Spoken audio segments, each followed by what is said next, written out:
আবার একটু বা থামানোর জন্য বলছে তুমি মরণ কুয়া দেখবে, বাইক চলো চলো, বিরাট আবার বলছে না আমি মরণ কুয়া যাবো না, তুমি নাগরদোলা চড়বে, ও বলছে নাগরদোলা চড়বো না, আমি মায়ের কাছে যাব। সম্মানিত উপস্থিতি, কয়েক সেকেন্ডের তফাৎ, কয়েক সেকেন্ডের তফাৎ। যেই নাগরদোলা, যেই জিলাপি, যেই মরণ কুয়া, যেই ডিস্কো যাওয়ার জন্য মায়ের কাছে ও এত কান্না, ও তোলা আচার খাচ্ছিল, কয়েক সেকেন্ডের ব্যবধানে ওর কিচ্ছু চাই না, ওর মাকে চাই, ওর কিচ্ছু চাই না, ওর মাকে চায়। মা ছাড়া ও শান্ত করা যাচ্ছে না ওকে। ঠিক এরকম ভাবে আমাদের সন্তানরা আমাদের চায়। কখনো চিন্তা করেছেন যে আমি আমার এই কলিজার টুকরা সন্তান যে আমাকে এত চায়, যাকে আমি লাল নীল আকাশ গাছ পাখি চিনিয়েছি, তাকে কি সঠিক পথে দিচ্ছি? যদি না দেন, তাহলে আজকে আপনাকে একটু অনুভূতি নিতে হবে যে আমি আমার সন্তানকে কিভাবে সঠিক পথে দেব, আর সবচেয়ে সেরা মা হব, সেরা বাবা হব। বাবাদের ভূমিকাকে তো অস্বীকার করা যায় না।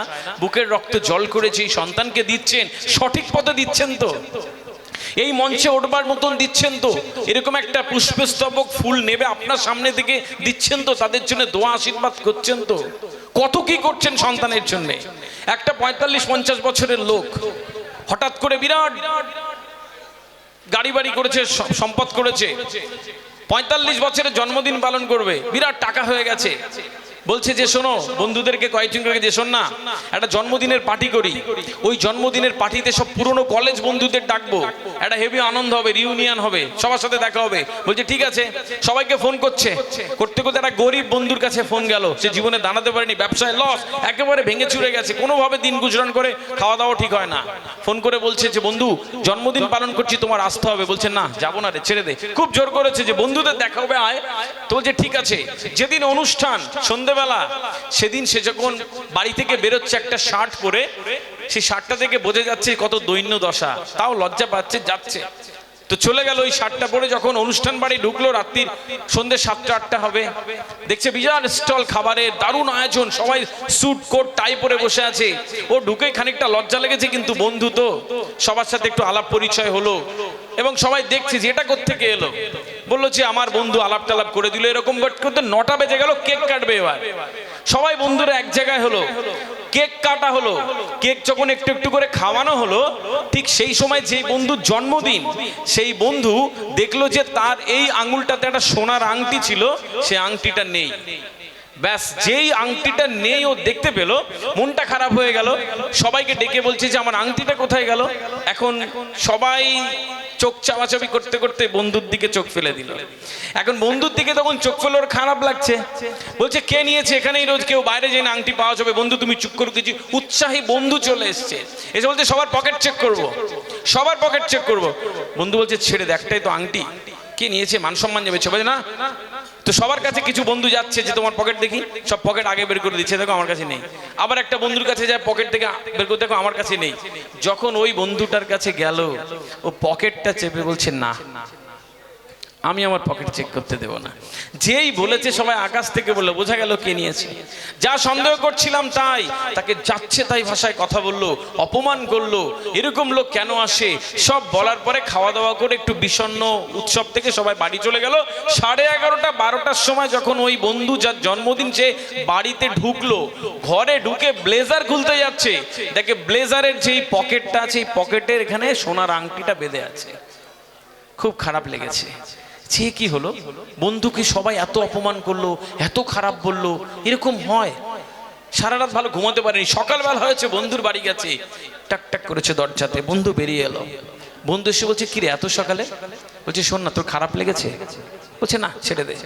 বলছে সবাই তোকে এত অপমান করেছে, সবাই তোকে এত খারাপ বলেছে, তুই পকেট চেক করতে দিসনি কেন? বন্ধুর চোখে জল, দরজাটা পুরো খুলে দিয়েছে, দিয়ে বলছে শোন না, ওই দেখ আমার 10-12 বছরের ছেলে, কতদিন শরীর খারাপ, ভালো করে ডাক্তার দেখাতে পারি না, ওর চিকিৎসা ঠিক করে দিতে পারি না, সুস্থও হয় না, আমিও বাইরে যাই না। তোর জন্মদিনের সন্ধ্যায় যেদিন একটা নতুন জামা পরে বেরোচ্ছিলাম, যাওয়ার সময় আমার ছেলেটা হাত ধরে বলছে বাবা আমার জন্য দুটো মিষ্টি এনে দেবে। বলছে জানিস তো টাকা নেই তো। তোর বাড়িতে যখন ঢুকি দেখি সব খাবারের স্টল, ওখান থেকে দুটো মিষ্টি একটা প্যাকেটে মুড়ে, একটা কাগজে মুড়ে আমি আমার পকেটের মধ্যে রেখেছিলাম। তোরা যদি চেক করতিস তাহলে ধরা পড়ে যেতাম যে আমি মিষ্টি চুরি করেছি, তাই বলিনি। সম্মানিত উপস্থিতি, বাবারা কিরকম হয়? বাবারা তো এরকম হয় যে দিল কলিজা দিয়ে সন্তানকে এতটা ভালোবাসে।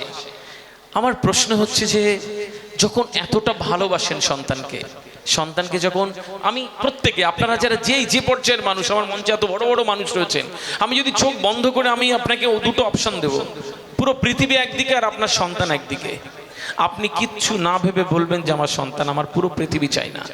তাহলে সেই সন্তানকে একটু মানুষ করার জন্যে আপনাকে কয়েকটা জিনিস তো একটু নিতে হবে, যে আগামী পৃথিবীতে রাজ করবে, আগামী পৃথিবীর নক্ষত্র তৈরি হবে, আগামী পৃথিবীর তারকা হবে, আপনি বাবা মা হিসেবে একটা শ্রেষ্ঠ স্বীকৃতি পাবেন, সেই জায়গাটা ওদেরকে একটু তৈরি করে দেবেন। 1 নম্বর কাজ দিচ্ছি ডিয়ার অল দি প্যারেন্টস, আপনারা যারা শুনছেন, ছোট্ট একটা কাজ, এখানে ডিজিটাল বোর্ডে আমি লিখতে পারছি না, আপনার কাছে পেন অ্যান্ড পেপার নেই, মস্তিষ্কের সফটওয়্যারে 1 2 3 করে গুঁজে নিন। আমি সহজ ভাষায় সুন্দর করে বলছি, যে কথা বইতে লেখা থাকে ও কথা আমার বলার দরকার পড়ে না। ভারতীয় উপমহাদেশে শুধু বলে পড়ো পড়ো পড়ো, সকালে পড়ো, ভোরবেলা পড়ো, দিনের বেলা পড়ো, স্কুলে যাও, বাড়ি আসো, পড়ো, সন্ধ্যেবেলা পড়ো, শুয়ে পড়ো, একটু উঠে পড়ে আবার শো, সারাদিন পড়ো পড়ো করতে করতে আমরা তাদেরকে পঙ্গু বানিয়ে ফেলি। এর বাইরে যে মোরাল এডুকেশন আছে, জিততে গেলে যে কিছু বিষয় খেয়াল করতে হয়, আমাদের ভারতীয় উপমহাদেশে শেখানো হয় না। আপনারা প্লিজ ভালো বাবা মা হওয়ার জন্যে আপনার অক্সফোর্ড ইউনিভার্সিটিতে পড়া লাগে না, বিরাট কলকাতা ইউনিভার্সিটিতে পড়া লাগে না, ভালো বাবা মা হওয়ার জন্য কয়েকটা জিনিস মেনটেন করবেন আজকের পর থেকে। 1 নম্বর কাজ, পৃথিবীতে আপনার সন্তানকে যদি সবচেয়ে বেশি কেউ দোয়া আশীর্বাদ দিতে পারে তাহলে আপনি। আল্লাহ সুবহানাহু ওয়া তাআলার পরে যদি সবচেয়ে দোয়া আশীর্বাদ কেউ দিতে পারে আপনার সন্তানকে, সেটা আপনি পারেন। প্লিজ প্রত্যেকটা সিজদাতে দোয়া করবেন, সুবহানা রাব্বিয়াল আলা 3 বার 5 বার বলার পরে আপনার সন্তানের জন্য দোয়া করবেন। প্রত্যেকটা মন্দিরের প্রার্থনাতে আপনার সন্তানের জন্য আশীর্বাদ করবেন। দেখবেন চিন্তা করছেন না কি বুকে যাচ্ছে, চিন্তা করছেন না যে কি হবে, এত টাকা খরচ করছি, দেখবেন উত্তরণের পথে যাচ্ছে। আপনার সন্তানকে প্লিজ আজকের পর থেকে তার জন্য এত দোয়া করবেন, এত আশীর্বাদ করবেন, এটা এত ভাবে এত মনোযোগ দিয়ে করবেন, দেখবেন আপনার সন্তান উত্তরণের পথে আস্তে আস্তে এগিয়ে যাচ্ছে। 2 নম্বর একটা কাজ দিচ্ছি আপনাকে। এখন বিষয় হচ্ছে যে আমরা যারা এখানে এই চত্বরে বসবাস করি, এরকম একটা আর্থসামাজিক পরিবেশে আমরা খুব একটা এই সবগুলোতে বিশ্বাস করি না, কিন্তু আপনাকে বিশ্বাস করতে হবে। কেন কি, এই সুন্দর জীবনটা আপনি যখন পেয়েছেন, এই জীবনে শ্রেষ্ঠত্ব দিতে হবে, বুঝে বুঝে করতে হবে কাজ। এখন আমরা বুঝি না বলে মনোযোগ দিতে পারি না। বিয়ে বাড়ি যাচ্ছি সুন্দর পোশাক পরে, আর যখন মসজিদে নামাজে দাঁড়াচ্ছি বা বাড়িতে এখন ঘেমো গন্ধলাটা পোশাক পরে, কারণ কখনো অনুভবই করিনি যে আমি আল্লাহ সুবহানাহু ওয়া তাআলার সামনে দাঁড়াচ্ছি, যিনি আমাকে সৃষ্টি করেছেন তার সামনে দাঁড়াচ্ছি, আমার রবের সামনে দাঁড়াচ্ছি। অনুভব হয় না। আমি বলছি যে সিজদাতে গিয়ে সুবহানা রাব্বিয়াল আলা, আর এই বাসন্তীতে বলছি, আর বনগাতে মন রয়েছে, কারণ বুঝে বলছি না, আপনাকে বুঝে কাজ করতে হবে। যখন বুঝবেন, অনুভব করবেন, বলছেন ইহদিনাস সিরাতাল মুস্তাকিম, মানে বুঝছেন না, এখন মন অন্যদিকে যাবে। যখন বুঝে করবেন, দেখবেন আপনার ভালো লাগছে, আপনার ইবাদত সুন্দর হচ্ছে। ঠিক তেমনি আপনার জীবনটাকে বুঝে বুঝে একটু একটু করে তৈরি করবেন। সম্মানিত উপস্থিতি, আমার মনে হয় যে কোরআন হাদিসে কোথাও বলা নেই যে শুধু নামাজ পড়বেন আর হজ করবেন, এগুলো তাহলে জান্নাত হবে। আল্লাহ সুবহানাহু ওয়া তাআলা খুব সুন্দর ঘোষণা দিয়েছেন, যার আচরণ সুন্দর সে জান্নাতে যাবে। আচরণ সুন্দর যার, ব্যবহার সুন্দর যার, আর যিনি আল্লাহকে ভয় করেন, আল্লাহকে ভয় করার মধ্যে তারপরে সব আসে। আপনার আচরণ সুন্দর হতে হবে। আমাকে বুঝতে হবে যে আমি আর একটা মানুষের সাথে কত সুন্দর আচরণ করি, ব্যবহার করি, চলে যাওয়ার পরে ওই লোকটি যদি বলে বাহ মানুষটা সুন্দর, তো আপনার উত্তরণের পথে আপনি এগিয়ে গেলেন, এরকম একটা বোধ নিয়ে আপনি আচরণ করবেন এবং জীবনকে কেন লাগিয়ে দেবেন যে সুন্দর হচ্ছে। 2 নম্বর কাজ হচ্ছে সন্তানকে কখনো বদদোয়া দেবেন না। আপনার দোয়া যখন লাগে আপনার বদদোয়া লাগে। দারুণ স্কুলে পড়াচ্ছেন, টিউশন দিচ্ছেন, দারুণ কথা বলছেন সুন্দর, আর ঘুমোতে যাওয়ার আগে কি করে ফেলেছে আর বলছেন গরু চড়াস, রিক্সা চালাস, তোর দ্বারা কিচ্ছু হবে না, আর ভাববেন ওই ছেলে হনু হবে, ডাক্তার হবে, জীবনও হবে না। সম্মানিত উপস্থিতি, প্রত্যেক মা বাবাকে আজকে বলে যায়, সন্তানকে কখনো বদদোয়া দেবেন না। বিরাট রাগ আপনার, এখন সারা পরিবারের রাগের উৎস হচ্ছে যখন হয় আপনি আপনার সন্তানের উপর ছেড়ে দেন।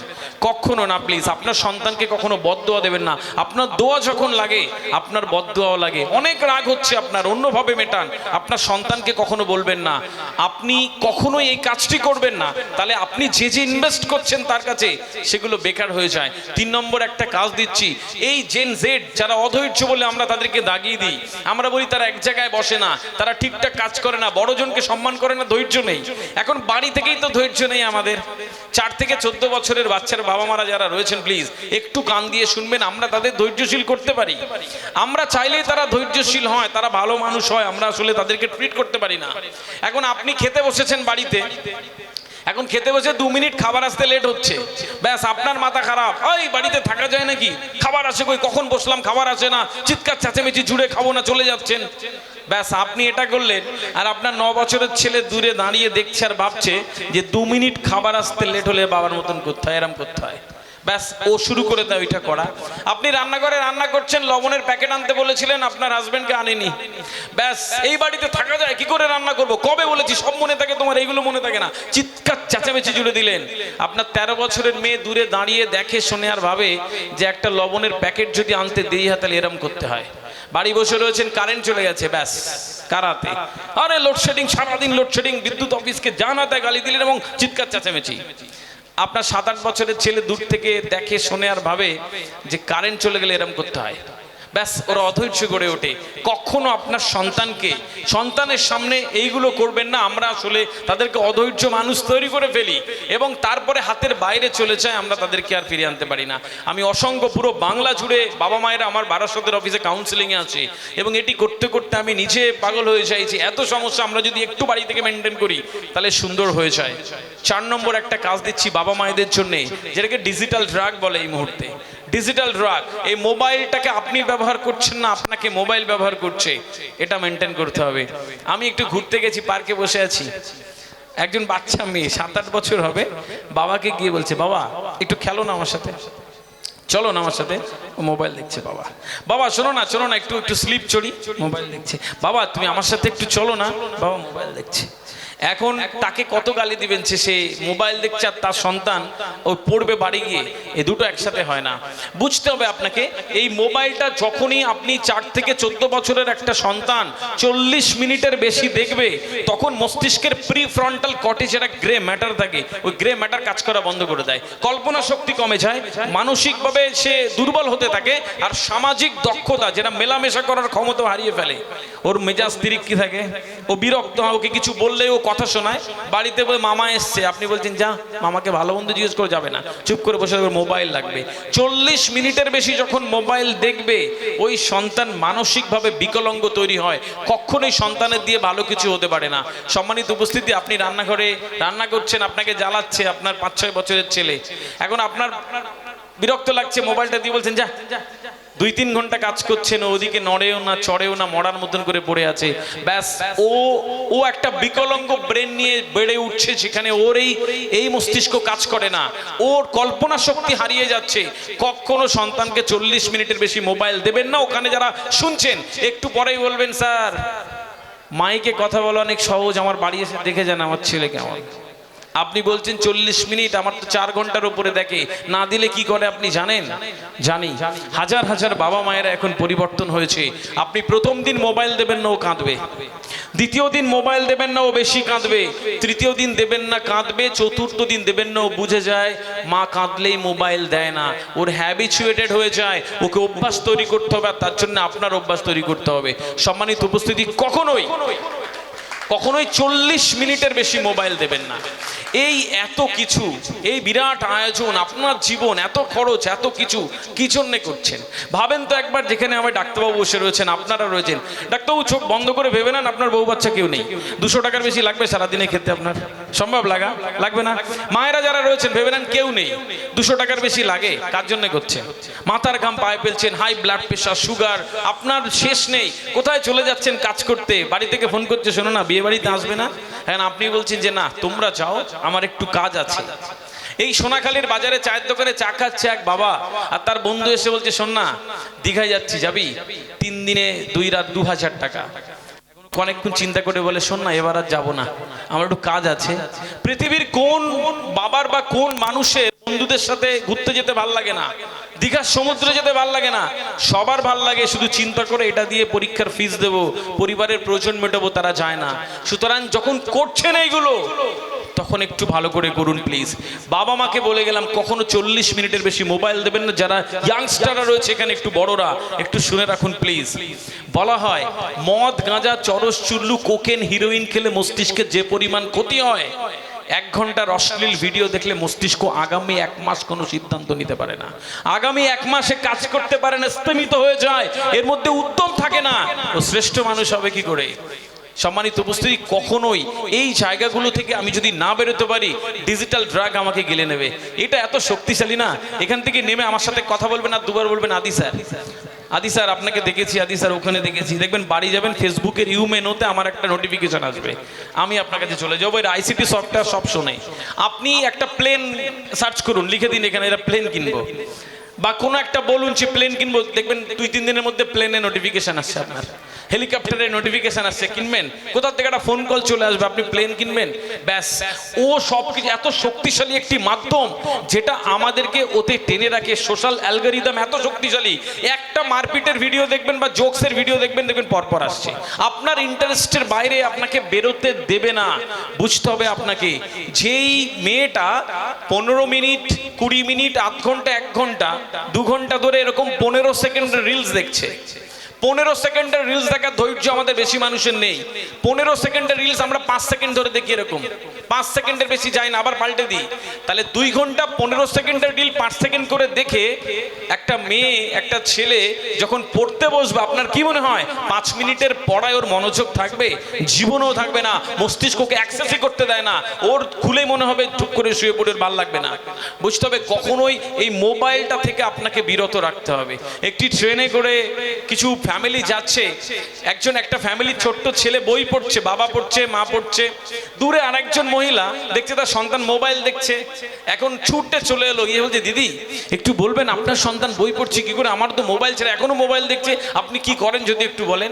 তো যে কিচ্ছু না, আমি বাড়িতে বই পড়ি, ওর বাবা বই পড়ে, ও শিখে গেছে বই পড়তে হয়। অভ্যেস যেমন তৈরি করে দেবেন, আস্তে আস্তে কিন্তু ওই অভ্যেসও তৈরি হয়ে যাবে।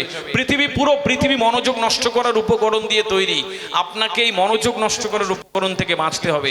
সম্মানিত উপস্থিতি, এই জায়গাটা তৈরি করে রাখবেন। 5 নম্বর একটা কাজ দিচ্ছি, প্লিজ এই কাজটা একটু বাবা মারা মেনটেন করবেন। সোনাখালী এই বাসন্তীর মানুষগুলো একটু মেনটেন করবেন সবচেয়ে সেরা জীবনের জন্যে।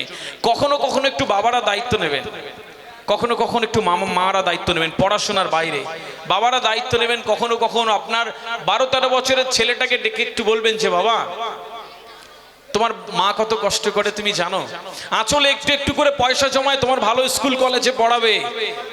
কত রাত তাহাজ্জুদের নামাজে বসে থাকে তোমার মা, যে তোমার শারীরিক অসুস্থতা হয়েছে বলে। তোমার মা কতবার তুমি চলে গেলে পথ পানে চেয়ে থাকে, তুমি কি জানো? ও 3-4 দিন এরকম বলার পরে না দেখবেন আপনার কাছে এসে বলবে, তাই বাবা মা এত কষ্ট করে আমাদের জন্যে, ওর মায়ের জন্য বাঁচতে ইচ্ছে করে, ওর মাকে ভালোবাসতে ইচ্ছে করে, ওর ইচ্ছে করে মায়ের জন্য বড় হই। কখনো কখনো একটু মায়েরা দায়িত্ব নেবেন। আপনার 12-13 বছরের ছেলেকে ডেকে বলবেন যে বাবা তোমার বাবা কত কষ্ট করে জানো, এবার তোমার ঈদে 2টো বেশি জামা দেবে বলে তোমার বাবার একটা জামা হয় না, পুরনো জামা বের করে বলে এটা পরে নেবো ইস্ত্রি করে, আমার লাগবে না। তোমার বাবার একটা জুতো হলে ভালো হতো, তুমি জানো তোমার বাবা একটা জুতো হয় না তোমার জন্যে। তোমার বাবা কত রাত কতদিন ওভার ডিউটি করে তুমি জানো, শুধু তোমাকে ভালো রাখবে বলে। ও 3-4 দিন পরে আপনার কাছে এসে বলবে, তাই মা বাবা এত কষ্ট করে আমাদের জন্য, ওর ভাল লাগে বাঁচতে, ওর ইচ্ছে করে বাঁচতে, ওর বাবার কথা শুনতে ইচ্ছে করে, ওর বাবার কাছে গেলে মাথা নিচু হয়ে যায়। আর কিছুই জানাবেন না, যা চায় দিচ্ছেন। দেখবেন যে একটা সময় পরে আপনি হবেন বড় শত্রু, যখন একটু বড় হয়ে বলবে মা আইফোন দাও, বাবা কেটিএম বাইক দাও, যখন দেবেন না আপনি হবেন ওর সবচেয়ে বড় শত্রু। ওকে জানাবেন সব হাওয়ায় আসে না, কষ্ট করতে হয়, কষ্ট করে আসে। ছোটরা জানে না কাদার দলার মতন হয়, যেরকম শেপ দেবেন ওই কাদার দলা ওই রকম হয়ে যাবে। আজকের পর থেকে একটা প্রোডাক্টিভ সন্তান গঠন করবেন, দেখবেন এই পৃথিবী সুন্দর হচ্ছে। এই সব কিছু থাকবে, প্রতি বছর এই মঞ্চ হবে, প্রতি বছর এত লাখ টাকা খরচ হবে, কিন্তু প্রতি বছর একটা পরিবর্তন চাই। শুধু শুধু এখানে এরকম একটা কিছু হয়ে যাচ্ছে, আবার একটা বছর আসবে হবে, সেটি হতে পারে না। একটা না একটা বাবা বদলাবে, একটা না একটা মা বদলাবে, একজন না একজন ব্যবসায়ী সুন্দর হবে এবং তাকে এখান থেকে পুরস্কৃত করা হোক। এভাবে সভ্যতার ইতিবাচক বিবর্তন হয়, এভাবে সভ্যতা এগিয়ে যায়, এভাবে সুন্দর একটা জায়গা তৈরি হয়। বাবা মায়েদের জন্য যেইটুক কথা বললাম, যেটুক শুনলেন আপনারা একটু মেনটেন করবেন। আর সাথে বাড়ির মধ্যে না একটা ক্যান ডু কালচার বলে এটাকে, অর্থাৎ বাবা হয়ে যাবে, এখন আপনি আপনার সন্তানকে যা ইচ্ছা তাই বলছেন। ভারতীয় উপমহাদেশে আমাদের মুশকিল হচ্ছে আমরা সবাই মানে বাচ্চা বড় করি এটা বলে যে তুই পারবি না, তুই পারবি না, তোর দ্বারা হবে না। ও 10 টাকা নিয়ে ম্যাগি কিনতে যাচ্ছে রাস্তার ওপারে, এই তুই পারবি না, এদিকে তোর দ্বারা হবে না, ও অন্য কাউকে পাঠা। ও আপনাকে 10টা টাকা ফেরত দেওয়ার সময় ও ভেঙে চুরে যায় ভেতর থেকে, আমি 10 টাকা দিয়ে দুটো ম্যাগি আনতে পারি না। গাছে জল দিতে যাচ্ছে ছাদে, আপনি চিৎকার করছেন তুই যাস না, এদিকে আয়। ও বউ ছাদ থেকে নামে আর বলে যে না এটাও তো আমি পারি না। ও হয়তো বলছে যে মা আমি একটু ওই পারে যাবো, না তুই পারবি না একা। ও বুঝে যায় যে আমার দ্বারা কিচ্ছু হয় না, আমি এরকমই বেড়ে উঠি। ও আত্মবিশ্বাসীন ভাঙাচোরা একটা মানুষ তৈরি হয়, ওর ভেতর থেকে বিশ্বাস চলে আসে যে আমি পারি না। এখন আপনাকে যদি ওখানে বলি যে তুই তোর দ্বারা কিচ্ছু হবে না যা, তাহলে আপনার কেমন লাগতো? আপনি তুলনা করেন আপনার সন্তানকে, তোর আন্টির ছেলেকে দেখিসনি কত সুন্দর, তুই কি করলি? ও ভেতরে ভেতরে ভেঙে যায়, আপনাকে শত্রু তৈরি করে ফেলে। আপনি যে বয়সের, আপনার আমি কাঁধে হাত রেখে বলি শুনুন না, আপনার বন্ধু অত দূর গেছে, আপনি কি করলেন? আপনার সারা রাত ঘুম হবে না। আর আপনার ছোট সন্তানকে যখন তুলনা করেন, পারবেন না বলেন, ওরা ভেতরে ভেতরে ভাঙা চোরা মানুষ হয়ে ঘুমাতে যায়। ওর ভেতরে এই আত্মবিশ্বাস কখনো আসে না যে আমি বিজয়ী মানুষ হব। এর বদলে একটু কাঁধে হাত রেখে বলবেন বাবা এবার 5 নম্বর কম পেয়েছো, কিচ্ছু হবে না, পরের বার তুমি পারবে, পরের বার তুমি পারবে, কিচ্ছু হবে না, তুমি হেরে গেছো, পরের বার পারবে। ও আত্মবিশ্বাস নিয়ে ঘুমাতে যায়। আমার আব্বা বলেছে আমি পারবো, আমার মা বলেছে আমি পারবো। পৃথিবীর কোনো শক্তি তাকে এরকম নেই যে পৃথিবীর কোনো শক্তি তাকে আটকে রাখে। ও উড়ন্ত মানুষ হয়ে এক বিজয়ের নিশান উড়িয়ে দেয়। এটা তার বৈশিষ্ট্য হয়ে যায়। আপনাদের তো আশীর্বাদ, আপনাদের এই টেন্ডেন্সিটা এত গুরুত্বপূর্ণ। আর একটা কথা বলে শেষ করব বাবা মায়েদের প্লিজ। এখন জেন জেড, আমি ঘুরতে ঘুরতে 3টে সমস্যা পেয়েছি এই প্রজন্মের ছেলে মেয়েদের। তার মধ্যে 1 নম্বর অন্যতম সমস্যা হচ্ছে কোনো লক্ষ্য নেই। কি করে জানে না, খাচ্ছে উঠছে যাচ্ছে পড়ছে, কিন্তু লক্ষ্য নেই। যে লক্ষ্য দেখতে পারে না সে গন্তব্যে পৌঁছবে কি করে? আমরা বেশিরভাগ মানুষ আমাদের জীবন এক জায়গায় থাকে কারণ আমরা গন্তব্য দেখতে পারি না, কোথায় যাবো জানি না, যাচ্ছি। দেখুন কাজ করা, সঠিক কাজ করা, দুটোর মধ্যে তফাৎ। এগোনো আর সঠিক দিকে এগোনো, দুটোর মধ্যে বিস্তর তফাৎ। চিন্তা করা, সঠিক চিন্তা করা, দুটোর মধ্যে বিস্তর তফাৎ। এই ছেলে মেয়েদের মধ্যে এখন টেন্ডেন্সি হচ্ছে প্রথম থেকে 5, 6, 7, 8 উঠছে প্রেম, ভালোবাসা, ইললিগাল ইম্যাচুর রিলেশনশিপে এরা ভর্তি। এখন আপনি তাদেরকে কিছুই বলেন না। যেই আপনার 9-এ পড়া মেয়েটা একটা প্রেম ভালোবাসা করে পালিয়ে যায়, আর আপনার তখন মাথা খারাপ, তুই আমার মান সম্মান ডুবিয়েছিস, তেজ্য কন্যা, তোকে ঘরে নেবো না, মামার বাড়ি পাঠিয়ে দাও, আমার সামনে আসবে না। আপনার বলার কোনো নৈতিক অধিকার নেই। কখনো শিখিয়েছেন? বাড়িতে খেতে খেতে আপনার ক্লাস 9-এ পড়া, 10-এ পড়া, 11-এ পড়া ছেলেকে বলবেন কখনো কখনো যে বাবা ডাক্তার হওয়ার স্বপ্ন দেখছো আর ইললিগাল এই প্রেম ভালোবাসায় যাচ্ছ, এই দুটো জিনিস একসাথে হতে পারে না। বিয়ের আগে প্রেম ভালোবাসাটা হারাম, বিয়ের পরে হালাল হয়ে যায়। এই দুটো জিনিস একসাথে হয় না। আমার ভোরে ঘুমাতেও ভাল লাগে, আমার ভোরে সূর্যটা দেখতে ভাল লাগে, দুটো একসাথে হবে না। তুমি প্রার্থনা করছো আল্লাহ সুবহানাহু ওয়া তাআলার কাছে, তোমার সৃষ্টিকর্তার কাছে, যে আমাকে ইঞ্জিনিয়ার বানিয়ে দাও, ডাক্তার বানিয়ে দাও, আর তুমি তার সাথে একটা ইললিগাল ইম্যাচুর রিলেশনশিপে আছো। এই দুটো একসাথে হয় না। যখন বলবেন না, দেখবেন আস্তে আস্তে পা বাড়াচ্ছিল চলে আসে। আমার মা বলেছে এটা করা যাবে না, আমার বাবা বলেছে করা যাবে না। ও আস্তে আস্তে আপনাকে একটা সুন্দর অনুভূতি দেয়। এই জায়গাটা তৈরি করে রাখবেন প্লিজ। কখনো খেতে খেতে একটু আলোচনা করবেন, বুঝবেন তাদেরকে, দেখবেন আপনার উপর একটা আস্থা তৈরি হচ্ছে ওদের, আপনাকে ভালো মন্দটা বলছে, আর আপনার সন্তান সুন্দর হয়ে যাচ্ছে। এই পৃথিবীতে সবচেয়ে বেশি সম্পদ যদি থাকে সেটা মানব সম্পদ। কল কারখানায়, শপিং মলে সম্পদ নেই, মানব সম্পদ হচ্ছে শ্রেষ্ঠ সম্পদ। আপনার ঘরে আল্লাহ সুবহানাহু ওয়া তাআলা যে সম্পদ দিয়েছে, পৃথিবীর শ্রেষ্ঠ সম্পদ, এটাকে আপনি ব্যবহার করবেন কিনা এটা আপনার উপরে নির্ভর করে। ছোট সন্তানকে আপনি এইগুলো একটু বলে দেবেন প্লিজ। এই পর্যায়ে আমি আপনাকে যে কটা কথা বললাম একটু করবেন, দেখবেন বাড়ির পরিবেশটা বদলে যাচ্ছে, আপনার সন্তান উত্তরণের পথে যাচ্ছে। আমি জানি কেউ না কোনো মা আজকের পর থেকে একটু বদলাবে, কোনো না কোনো বাবা, কোনো না কোনো ব্যবসায়ী আজকে বাড়ি গিয়ে একটু সন্তানের একটু মাথায় হাত বোলাবে, কখনো না কখনো একটু তাদেরকে কাছে নেবে। একটু 4 থেকে 14 বছরের বাবা মারা যারা রয়েছেন, একটা কাজ দিয়ে যায়, আর একটা কি সন্তানকে কখনো একটু জড়িয়ে ধরবেন প্লিজ। ওদের নানান রকম হরমোনাল নিঃসরণ হয় যেগুলো খুশি রাখে।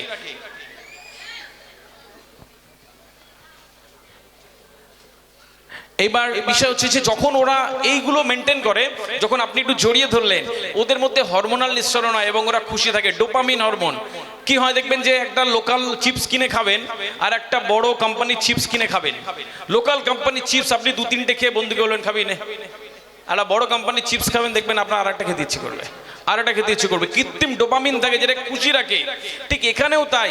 আপনার জড়িয়ে ধরাটা ওদেরকে খুশি রাখে।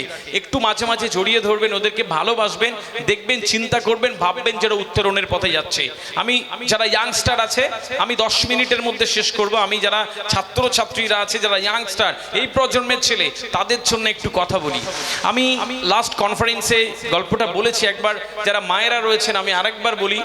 একজন 12-13 বছরের ছেলে বাইরে খেলছে, মা রান্নাঘরে রান্না করছে। এখন করতে করতে নানান ফাইফরমাস করছে ছেলেটাকে।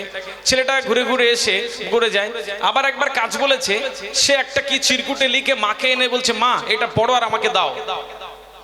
মা রান্না করতে করতে এটা পড়ে চক্ষু চড়ক গাছ, চোখের কোণে জল, আঁচল দিয়ে কপালে ঘামটা মুছে চেয়ারে বসে পড়েছে। বলছে, বাবা তুমি লিখেছো? বলছে, হ্যাঁ মা দাও।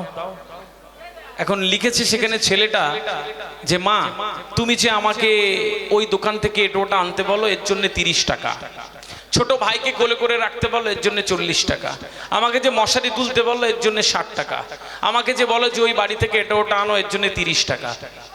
এরকম একটা 350 টাকার ফর্দ ধরিয়ে দিয়েছে। দিয়ে বলছে, মা দাও। মার খুব কষ্ট লাগলো। বলছে, বাবা তুমি একটা কাগজ কলম এনে দেবে আমার জন্য? তো বলছে, না মা তুমি আগে দাও। বলছে, দাও আমি দেবো, দাও আনে দাও। তো ছোট ছেলে ছুটেছে, কাগজ কলম এনেছে। বলছে, বসো।